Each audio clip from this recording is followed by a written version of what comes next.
de boas palavras transborda o meu coração. Ouça agora a palavra de Deus com o bispo Emerson Viana.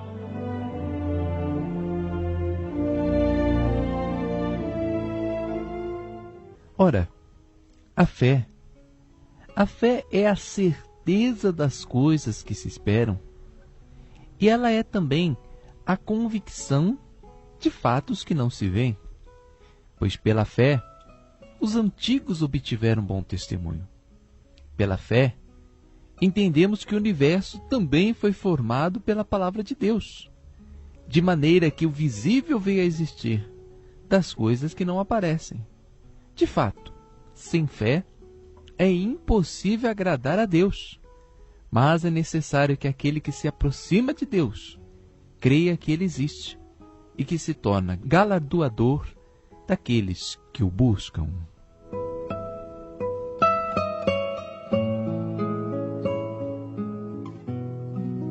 Muito bem, amados de Deus, estamos aqui por intermédio da carta aos Hebreus, entendendo um pouquinho mais sobre o que é ter fé, o que é viver pela fé. A fé, segundo a palavra de Deus, ao contrário do que muitas pessoas pensam, imaginam, porque você sabe que até nisso, infelizmente, existe a tradição religiosa. Tudo tem que ter uma tradição religiosa por trás das coisas, né? E a tradição religiosa, ela ensina o quê? Que a partir de um momento que a pessoa ela frequenta uma igreja com assiduidade, que a pessoa ela está indo ali com frequência, então as pessoas denominam isso como tendo fé. Ou então quando a pessoa se preocupa muito com a família, quando a pessoa é muito religiosa, as pessoas falam, nossa, fulano, olha que fé. Pessoa de fé, ela tá vendo? Ela vai todos os dias na igreja. Ah, fulano, às vezes ela pode ir todos os dias na igreja e não ter fé nenhuma. Ou ela pode ser aquela pessoa que tem um carinho muito grande, um sentimento de afeto muito grande pela família. No entanto, não possuir fé nenhuma. Porque a fé, biblicamente falando, ela é o quê? Ela é a certeza daquilo que você espera. E é também o quê? A convicção dos fatos que você não está vendo. Veja como eu sei se eu tenho fé ou não. É simples. Aquilo que você está esperando na sua vida. Você tem certeza. Você tem convicção. Você tem convicção, você tem certeza absoluta que aquilo vai acontecer. Então você tem fé. Bispo, eu creio, mas convicção não tenho não. Então você não tem fé. É simples, é fácil. Agora, não é porque você não tem fé, ou porque a sua fé é pequena, que você tem que se desesperar, falar, bispo, então vou arrancar meus cabelos, porque como o senhor leu aí, sem fé é impossível agradar a Deus. Ué, se você se sente fraco na sua fé, não é para você ficar se lamentando, para você ficar murmurando, para você ficar chorando. Mas é para você fazer o quê? Mudar a situação. Bicho, mas se eu não tenho fé, eu posso começar a ter fé? Óbvio. É claro que sim. O que diz Romanos, capítulo 10, versículo 17? A fé vem pelo ouvir, e ouvir, e ouvir, e ouvir a palavra de Deus.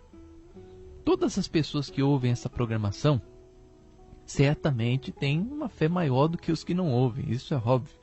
Porque, por menor que seja aqui o momento da palavra, por mais que seja tão extenso esse tempinho curto que nós temos aqui, é o momento de nós estarmos ministrando a palavra. E todas as pessoas que ouvem a palavra, certamente desenvolvem a sua fé, ainda que seja pouquinha coisa, ainda que você tenha uma pequena melhora. Certamente, você tem mais confiança quando você passou a ouvir esta programação. Isso é muito importante, mas também você não pode se contentar com as migalhas. Porque sabe outro erro também que existe no meio religioso? É aquele discurso que Jesus falou, né? Que se a pessoa tiver fé do tamanho de um grão de mostarda, ela pode falar para o monte, ergue-te, lance-te no mar, e assim vai acontecer, etc, etc. Realmente, quando você ingressa numa igreja, quando você começa o caminho evangélico, você pode ter uma fé do tamanho do grão de mostarda, que isso vai ser o suficiente para as suas conquistas, para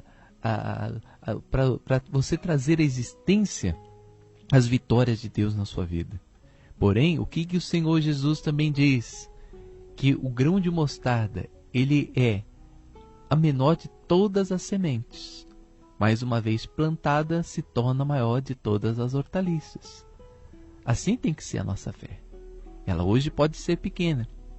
Você pode estar chegando agora ao conhecimento da graça de Deus com uma fé diminuta, com uma fé talvez insignificante. No entanto, se você plantar esta fé, se você viver esta palavra, porque a fé vem pelo ouvir e ouvir a palavra de Deus, se você viver esta palavra na sua vida, a sua fé vai aumentar de tal maneira, você vai ter uma fé de tal porte, que você vai conquistar todos os sonhos e desejos do teu coração. E você precisa viver essa fé. Não existe nada mais gostoso, meu irmão, e eu posso evidenciar isso para você, do que você ter fé em Deus, do que você ter confiança. Por quê?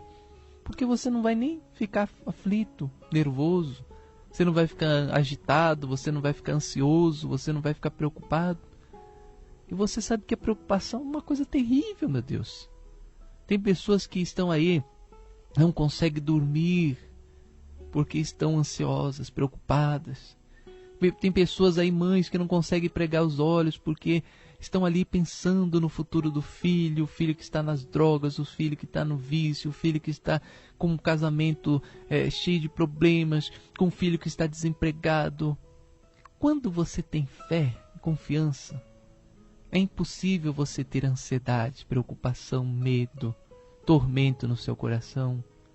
Por quê? Porque a fé é uma confiança que você tem tão grande em Deus, que ela faz você repousar num berço de paz. Seu coração está em paz. Você pode até estar enfrentando tribulações menores ou até maiores do que as outras pessoas estão enfrentando, mas a paz que existe dentro de você é uma coisa assim tão maravilhosa, uma coisa assim tão grande, tão esplendorosa, que não aflige o teu coração. Você está ali confiante em Deus. Por isso que a Bíblia diz, sem fé é impossível agradar a Deus. Agora, olha só o que diz aqui, ó. De fato, é importante que aquele que se aproxima de Deus creia que Ele existe e que se torna recompensador daqueles que o buscam. Você sabe que crer que Deus existe não é apenas você falar, eu creio que Deus existe. Qualquer um crê que Deus existe, no entanto, estão tendo uma vida cheia de aflições, de sofrimentos. Por quê? Porque crer que Deus existe é você acreditar nas promessas dele. Deus é a sua palavra. Deus é a sua promessa. A Bíblia diz que o Verbo se fez carne e habitou dentro de nós. O Verbo é o próprio Deus. A palavra é o próprio Deus. Se você crê que Deus existe, você também crê na sua palavra. E como é que você pode dizer, eu creio que Deus existe, mas eu não creio nas suas palavras? Que nem muitas pessoas que às vezes ligam para o programa e falam assim, bispo, eu creio em Deus, tá? Não sei o quê. Mas eu estou tão sem fé. Fulano, mas olha, Jesus está na tua vida. Não, mas eu não... Se você crê que Deus existe, você crê na palavra do Senhor também? Como é que você crê numa pessoa e não crê na palavra dela? Então você não crê na pessoa. Impossível. Se você crê que Deus existe, você crê na sua palavra. Então por isso que a frase está assim, é necessário que aquele que se aproxima de Deus creia que Ele existe e que é recompensador daqueles que o buscam. Assim tem que ser a sua fé. Assim tem que ser a sua confiança. Você crê que Deus existe? Então creia que Ele é recompensador, que Ele tem promessas para a sua vida, que Ele tem vitórias para o seu caminho, que nunca neste mundo você enfrentará alguma coisa que você não pode vencer. Quando a pessoa tem fé em Deus, ela sabe que tudo ela pode vencer. Você às vezes ainda possui na sua mente o conceito do impossível. O que é o conceito do impossível? Você tem coisas que você olha assim e fala, eu não vou conseguir conquistar isso. Isso não dá, isso é muito grande, isso é demais para mim. Talvez até no seu coração, com a sua boca, você fala que não. Mas lá no fundo mesmo do seu sentimento, você sabe que isso para você não tem jeito, que é uma coisa impossível. E por você pensar que é impossível, você limitou a atuação de Deus na sua vida.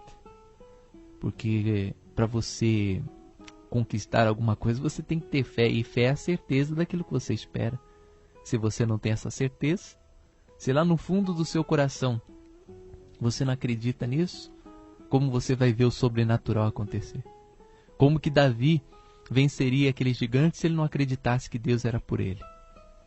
Agora, para você acreditar que Deus é com você, é necessário também que você acredite, que você aprenda que não são pelas tuas forças que você vai conquistar. Sabe por que vem a dúvida?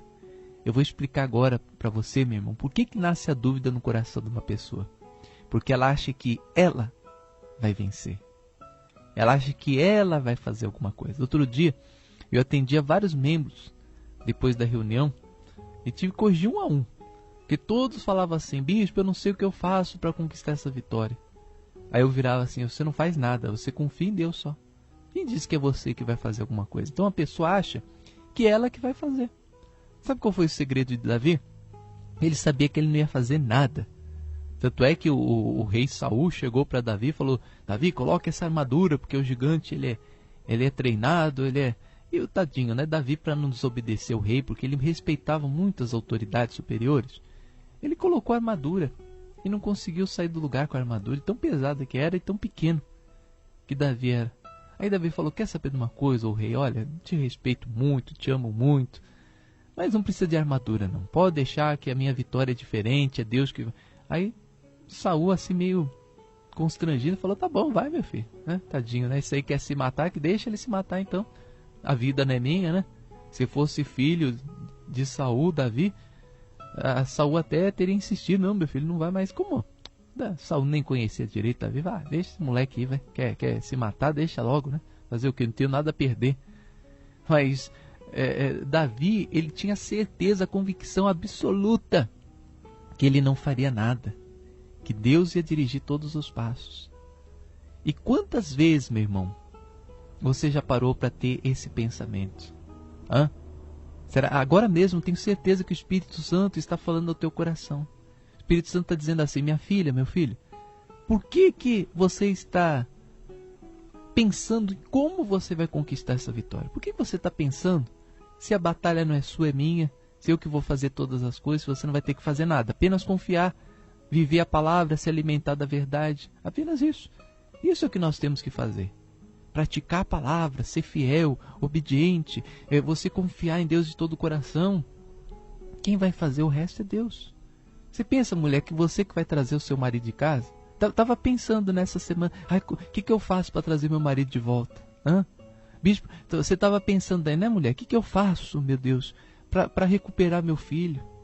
O que eu faço, Senhor Jesus, para mudar essa situação na minha vida? Você falou isso essa semana passada mesmo, você falou isso? O que eu faço para mudar essa situação? Sabe o que Deus está dizendo para você? Minha filha, meu filho, não faça nada. Eu quero que você confie em mim, que você acredite, que você entregue a tua questão na minha mão. Entregar, fala, Deus, esta peleja é tua. Tó, Pai, está nas tuas mãos. O Senhor cuida, o Senhor dirige, o Senhor faz, porque eu não tenho forças para isso. É isso que você tem que fazer. É isso que você tem que praticar. É isso que você tem que viver na sua vida. Deus vai fazer o resto. Se Davi falasse, Senhor, o que eu faço para vencer o gigante? Ele não teria vencido. Se Josué ficasse, Senhor, o que eu faço para derrubar essa muralha? Eu tenho uma marretinha aqui, mas ela é tão pequena. Ele não ia derrubar nada. Ele não teve que fazer nada. Ele só teve que obedecer a palavra, confiar em Deus. Confia em mim. E as demais coisas eu farei. É o que o Senhor cita em toda a Bíblia. Então por que você vive nessa falta de fé, nessa falta de confiança? Bispo, espera um pouquinho. Agora eu vou ter que corrigir o Senhor, Porque eu creio em tudo que o senhor está falando sim, mas o senhor está falando de Davi, bispo, o senhor está falando de Josué, o senhor está falando dos grandes homens da Bíblia. Tá bom, então vamos falar de você. Hebreus 11, depois você pode ler na sua Bíblia, cita realmente todos os homens do passado. Cita como Moisés conquistou suas vitórias, como Davi conquistou, como Abraão conquistou. Mas sabe o que diz o livro de Hebreus, no capítulo 11, no versículo 39 e no versículo 40? Você sabe o que diz? Eu vou ler para você então. Ora, todos esses homens obtiveram bom testemunho. Então veja, eles acreditaram usar a fé e obtiveram bom testemunho. Inclusive diz aqui, por sua fé. Não obtiveram, contudo, a concretização da promessa. Atenção, povo de Deus, principalmente você que tem andado na incredulidade. Olha só o que diz o versículo 40. Por haver Deus provido coisas superiores a nosso respeito, para que eles sem nós não fossem aperfeiçoados. A Bíblia, a palavra de Deus, ela diz que o Senhor tem coisas superiores para você. Os homens do passado obtiveram bom testemunho, mas você sabia que a Bíblia diz que Deus tem preparado para você coisas superiores do que esses homens receberam? Agora, se você não tem conquistado, é por quê? Porque você não tem vivido a fé. Aliás, o lugar que você congrega, ele tem muito a ver com a sua fé, se você vai ter ou não vai ter fé. Isso tem que estar evidente, né? Você tem que saber disso. Você vai num lugar que só fala de diabo, só fala de inimigo, só fala do demônio, só fala que você tem que pôr Deus à prova, que Deus quer te abençoar, mas o diabo está lutando contra. É lógico que você nunca vai ter fé num lugar como esse, porque não está pregando a palavra de Deus, está se desviando. Então, lógico, você sempre vai ter uma incerteza. Poxa, Deus quer me abençoar, mas eu estou ciente que o inimigo está lutando contra. Então, sempre você vai ter uma fé na incerteza. Como você vai ter convicção de uma coisa se você não tem certeza que Deus é contigo? Agora, quando você congrega num lugar como a comunidade cristã, que mostra a soberania de Deus, que fala para você que o Senhor, Ele é o Deus da tua vida, que Ele está em todos os teus caminhos, te guardando, te guiando, e que Ele é o soberano, é lógico que você vai confiar, você não tem por que duvidar, porque se ainda fosse uma doutrina da nossa igreja, mas é uma doutrina bíblica, Deus, Ele é soberano. Todo mundo fala que Deus é soberano, mas na hora de falar do diabo, divide o poder de Deus. Metade é de Deus, mas aí não dá, né? Aí como você vai ter fé? Como você vai confiar? Nem eu confiaria. Aliás, nem eu tinha fé quando era pastor de outro ministério. Mas agora estamos vivendo a palavra, estamos vivendo a verdade, estamos vivendo a unção de Deus. Então, meu irmão, é o momento de você levantar sua cabeça e saber que Deus tem coisas melhores, muito maiores preparadas para você. E bispo, o que eu faço para receber a vitória? Congregue, vá até a comunidade cristã Amor e Graça, venha viver esta palavra, venha viver esta confiança em Deus, venha entregar realmente. Olha, chegou o momento, a hora de você entregar de fato e de verdade a tua vida nas mãos de Deus. Até quando você vai querer solucionar a tua vida, meu irmão? Para com isso. Chegou o momento de você entregar nas mãos de Deus. Fala, Senhor, agora é teu, ó. Eu fui até onde dava. Eu vou aqui continuar trabalhando minha fé, minha confiança, minha certeza, mas eu tenho que descansar no Senhor, meu Pai. Se eu continuar a viver preocupado com esses problemas, eu vou entrar em parafuso, eu vou ficar maluco, eu não posso mais me preocupar com essa situação do meu filho, da minha casa, do meu marido, da minha filha. Não, Deus, eu tenho que entregar nas tuas mãos. Entrega para Deus. Deixa Deus cuidar disso para você, meu irmão. Você só vai trabalhar a tua fé, a tua confiança, a tua certeza. Você só vai ficar tranquilo no Senhor. Esse é o seu trabalho. É viver a fé, é viver a confiança. É fazer como os homens do passado fizeram. Algum deles se preocupou? Nenhum. Todos foram enfrentar os seus problemas na certeza que o Senhor ia dar a vitória. E o resultado foi qual? A vitória. Agora você não, você está aí lutando, você está trabalhando, você está se descabelando para conquistar as coisas na sua vida. Isso não é fé.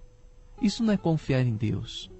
Isso não é ter a sua vida em comunhão com o Espírito Santo. Isso não é, não. Isso é ansiedade, preocupação, medo, receio. E você tem que vencer essas coisas da sua vida. Pare de pensar como você vai vencer. Eu quero que você comece a pensar como você vai viver a palavra de Deus na sua vida a partir de hoje. Isso sim, comece a pensar como você vive, o que você faz para agradar mais ao Senhor, o que você faz para aumentar a tua fé. E as demais coisas, todas elas, o Senhor vai acrescentar na tua vida. Esta é a mensagem de Deus para você. E não se esqueça, venha estar vivendo a palavra de Deus na nossa vida. Venha estar vivendo aquilo que o Senhor tem proposto para a tua vida. Porque se você abraçar essa causa, se você abraçar o verdadeiro evangelho nos teus caminhos a partir de hoje, você vai ver quantas coisas vão mudar na sua vida. Quantas transformações, quantas coisas o Senhor Jesus já fez por você. Para você viver a fé, a certeza que Deus ele é contigo. E que nada neste mundo poderá separar você do amor de Deus. E venha estar conosco. Poxa, bispo, é isso mesmo. Mais uma vez, essa palavra falou o meu coração. Então você já chegou à consciência, né? Que você está perdendo tempo, você que não foi ainda da comunidade cristã Amor e Graça. Que você está perdendo tempo precioso. Já era para a sua vida estar muito melhor do que ela está nos dias de hoje. Como você ter ouvido os testemunhos aqui nessa emissora. Pessoas de 1 mês, 2 meses, 3 meses de igreja contando que já estão maravilhadas. E você? Por que você está perdendo tempo? Por que você está ainda aí vendo a distância para você chegar na igreja? Por que você não toma essa atitude logo de viver esta palavra? De trazer logo à existência esta vida transformada, esta vida modificada? Meu irmão, só depende de você. Você quer viver as bênçãos que este grande homem tem para você? Então receba hoje mesmo a graça de Deus na sua vida. Entregue todos os seus caminhos nas mãos do Senhor.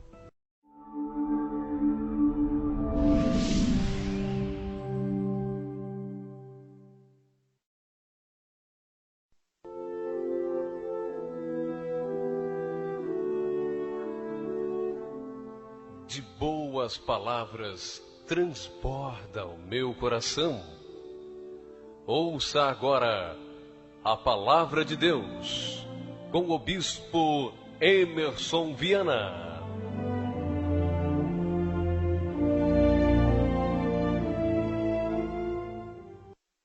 E digo, pois, que durante o tempo em que o herdeiro de Deus, ele é menor, em nada se difere de um escravo, posto que ele é senhor de tudo